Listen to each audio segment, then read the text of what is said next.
నమస్తే అందరికీ. నా వెనకాల కనిపిస్తున్న టెంపుల్ 8 మంత్స్ వాటర్లో ఉంటుంది. ఓన్లీ 4 మంత్స్ మాత్రమే భక్తులకు దర్శనం ఇస్తుంది. ఈ టెంపుల్ సోమశిలలోని సంగమేశ్వరం టెంపుల్ కృష్ణానది మధ్యలో ఉంటుంది. ఇక్కడ ఉన్న శివలింగాన్ని ధర్మరాజు ప్రతిష్ఠించారు. ఈ శివలింగం రాయితో కాదు, వేప మొద్దుతో ప్రతిష్ఠించారు ఆయన. అదే ఇక్కడ స్పెషల్. అండ్ 8 మంత్స్ వాటర్లోనే ఉంటుంది. ఈ టెంపుల్ గురించి నా ప్రీవియస్ వీడియో సోమశిలలో ఉంటుంది, అక్కడ చూడొచ్చు మీరు. కృష్ణానదిలో వాటర్ చాలా వరకు తగ్గిపోయాయి, అందుకే ఈ టెంపుల్ విజిట్ చేద్దామని వచ్చిన. ఇంకా లేట్ ఎందుకు, వెళ్దాం. ఫస్ట్ ఆఫ్ ఆల్ ఈ టెంపుల్కి వెళ్ళాలంటే సోమశిల గ్రామం నుండి మనం ముందు కనిపిస్తున్న కొండ వైపు వెళ్ళాలి, బోట్లో వెళ్ళాలి.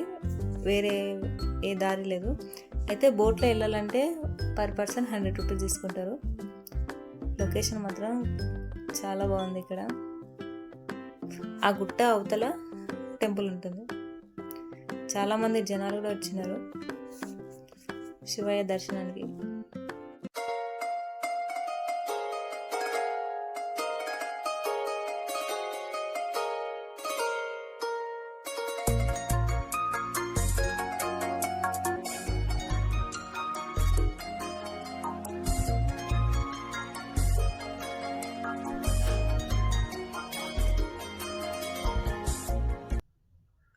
ఈతల్ గట్టుకు వచ్చిన తర్వాత చూడొచ్చు మనం అక్కడ సోమశిల గ్రామాన్ని. అక్కడ కనిపిస్తుంది కదా, అదే సోమశిల. అక్కడ నుంచి ఇక్కడ రావడానికి 100 రూపీస్ పర్ పర్సన్. మళ్ళీ రిటర్న్లో వెళ్ళడానికి కూడా 100 రూపీస్. ఇలాంటి బోటు, ఇంకోటి నార్మల్ బోటు కూడా ఇక్కడ నడుస్తున్నాయి. అది సోమశిల గ్రామం. వాటర్ లేకుండా లొకేషన్ మాత్రం చాలా బాగుంది. ఇక్కడ సప్తనదుల సంగమం సంగమేశ్వరం అంటారు. ఇక్కడ నుంచే 7 నదులు వస్తాయి.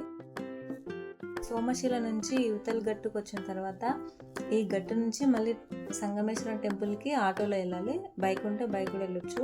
బైక్ని కూడా బోట్లో తీసుకోవచ్చు. ఆ బైక్కి 100 రూపీస్. ఈ ఆటోకి 50 రూపీస్. పోవడానికి 50, రావడానికి 50, 100 రూపీస్.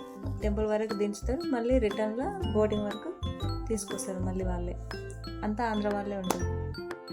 ఇక్కడ నుంచే మనం సంగమేశ్వరం టెంపుల్ని చూడొచ్చు గుట్టపై నుండి. అక్కడ కనిపిస్తుంది కదా, అది సంగమేశ్వరం టెంపుల్. ధర్మరాజు ప్రతిష్ఠించిన శివలింగం ఇక్కడనే దర్శించుకోవచ్చు మనం. రైనీ సీజన్లో ఇదంతా వాటరే ఉంటుంది, అసలు ఈ టెంపులే కనిపించదు మనకి. లొకేషన్ మాత్రం చాలా బాగుంది. ఇక్కడ మేఘాలు మాత్రం కిందికి వచ్చినట్టున్నాయి. ఇక్కడ ఇదే సంగమేశ్వరం టెంపుల్. సోమశిలలో ఎలా ఉంటుందో సేమ్ అదే విధంగా ఇక్కడ ఉంటుంది, కాకపోతే కొంచెం డిఫరెన్స్ ఉంటుంది అంతే. లొకేషన్ మాత్రం మామూలుగా లేదు. ఇక్కడ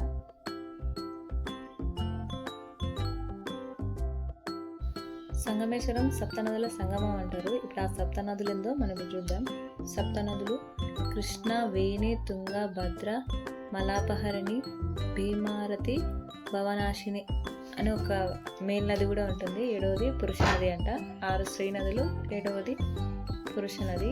ఇక్కడ మొత్తం సప్తనదులు ఈ ప్లేస్నంతా నింపుంచుతాయి. అక్కడ కనిపిస్తున్నంతా ఆవాల తోట. గుడి చుట్టూరా ఆవాల తోటనే ఉంటుంది. నీళ్ళు ఎప్పుడైతే తగ్గుతాయో అప్పుడు ఆవాల తోట వేస్తారంట. గుడి మాత్రం ఇట్లా ఉంది. ఇక్కడ చాలా ప్రశాంతంగా ఉంది. వేరే లోకంలోకి వచ్చినామా అన్నట్టుగా ఉంది.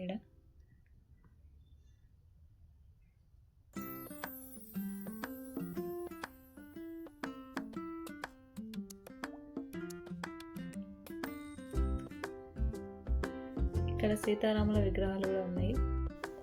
ఇక్కడ దీపారాధన చేస్తారు. ఇక్కడనే లెఫ్ట్ సైడ్ పంచముఖ ఆంజనేయ స్వామి మనం చూడొచ్చు. ఆంజనేయ స్వామి ఎక్కడైనా ఒకే ముఖంతో ఉంటారు, కానీ ఇక్కడ పంచముఖ ఆంజనేయ స్వామి పక్కనే శివలింగం ఉంటుంది. లోపలికి ఎంట్రీ. టెంపుల్ లోపల ఈ విధంగా ఉంటుంది మొత్తం.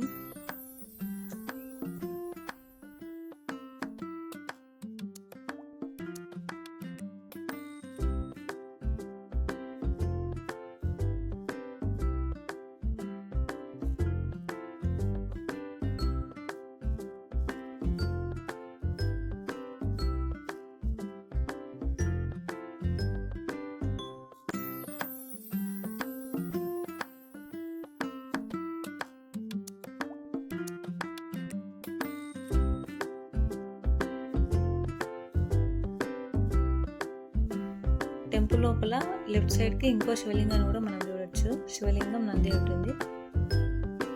ఇక్కడ స్తంభాలు చూడండి, సగం వరకే ఉంది, చెట్టుకు ఆనుకోని లేదు అసలు. అలాగే మనం ఇక్కడ వినాయక స్వామి కూడా చూడొచ్చు. ఇదే గర్భగుడి. ఇక్కడ మనం ధర్మరాజు ప్రతిష్ఠించిన వేపమొద్దుతో కూడిన శివలింగాన్ని దర్శించుకోవచ్చు. ఇక్కడ అందరికీ స్పర్శ దర్శనం అందుబాటులో ఉంటుంది. శివయ్యని టచ్ చేసినప్పుడు రాయిలా అనిపించదు, అట్లని చెక్కలా అనిపించదు, ఒక వింత ఫీలింగ్ కలుగుతుంది. దర్శనం మాత్రం చాలా బాగా జరిగింది. ఇక్కడ శివయ్యతో పాటు శ్రీకృష్ణుని కూడా దర్శించుకోవచ్చు మనం. అలాగే ఇతర దేవుళ్ళ విగ్రహాలను కూడా ఇక్కడ మనం చూడొచ్చు.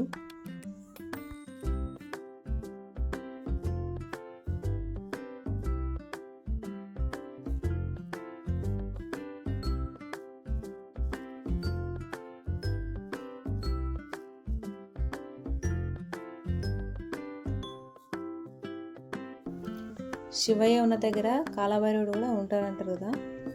ఇక్కడ మనం కాలభైరవ స్వామిని చూడొచ్చు. ఫస్ట్ టైం చూస్తున్నా కాలభైరవ స్వామిని.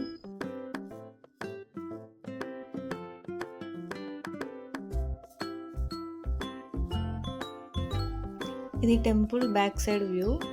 చాలా అంటే చాలా అద్భుతంగా ఉంది ఈ వ్యూ మాత్రం.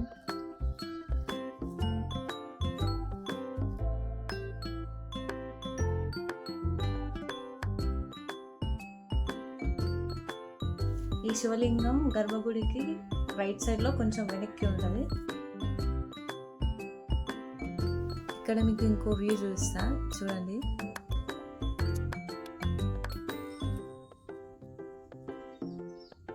సేమ్ కాశీలో ఎట్లా ఉంటుందో అట్లే ఉంది. కాకపోతే కాశీలో టెంపుల్ లోపల లింగం ఉంటుంది, ఇక్కడ టెంపుల్ బయట లింగం ఉంటుంది. తేడా గంగా నది ఒడ్డున అక్కడ ఎలా ఉంటుందో సేమ్ ఇక్కడ కృష్ణా నది ఒడ్డున శివలింగం బయట సైడ్ ఉంటుంది. ఇది వ్యూ. ఇలా కృష్ణా నది ఒడ్డున శివలింగం ఉంటుంది బయట సైడ్.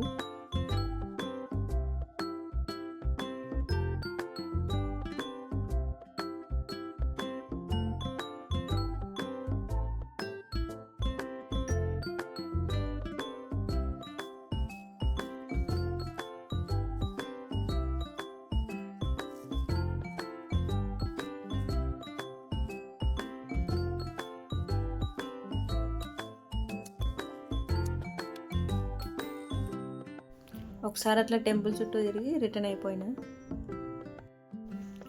మళ్ళీ ఈ టెంపుల్ని విజిట్ చేయాలంటే మళ్ళీ నెక్స్ట్ ఇయర్ సమ్మర్ ఎండింగ్లో విజిట్ చేయొచ్చు ఈ టెంపుల్ని మనం.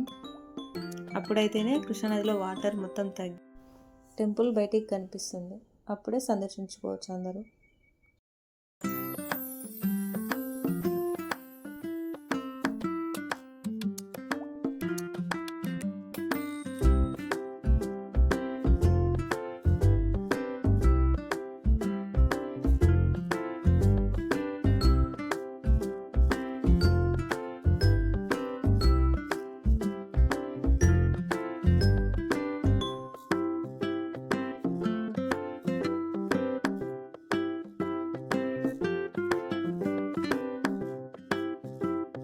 వీడియో నచ్చితే లైక్ చేయండి, షేర్ చేయండి, సబ్స్క్రైబ్ చేసుకోండి.